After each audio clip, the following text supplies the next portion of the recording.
Hello everyone, welcome to this new video. And in this video we will be learning about the next type of inheritance, which is called as the hierarchical inheritance. As we have already gone through various inheritances, now this is the last type of inheritance which we are going to study about. So when it comes to the concept of hierarchical inheritance, what does that actually mean? That means we are going to perform and we are going to inherit the properties from a hierarchical way. How?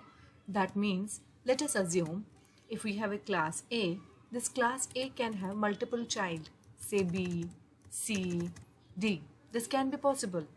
Similarly, these childs can further have more childs. Say for example, if the class C can have further more childs, say E and F. Similarly, D class can also have further classes, say G, H. I'm just naming it so that you can just have an idea of what kind of examples we are talking about. So they are basically maintaining a tree-like structure, which currently I can't form over here. So if you can just notice that A has 3 childs over here, B, C and D. Similarly, C class have furthermore child as E and F, and D class have furthermore child as G and H. I will not be going on to such long concept. We'll just go for these. Okay.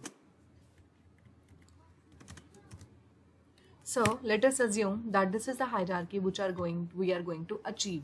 It simply means that if A is one of the parent, B is the child class, or we can also say that this is the grandparent class and this is the parent class, and these two are the child classes inheriting the properties of the grandparent class and the parent class. Therefore, it means the objects can be created of both E and F class. Let's now check it out how we are going to do that.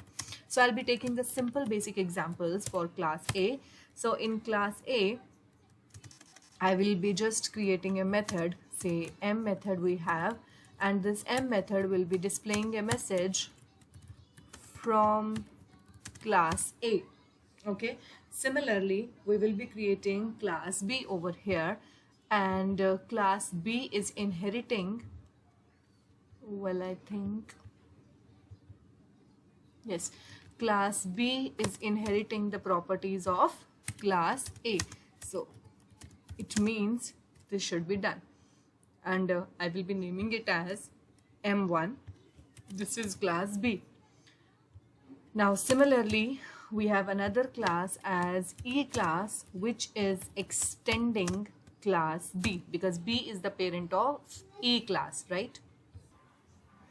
Now again, what we will be doing is, so E class is the child class of B class, so I will be writing it over here, E class. Similarly, the F class is also the child class of B class, right?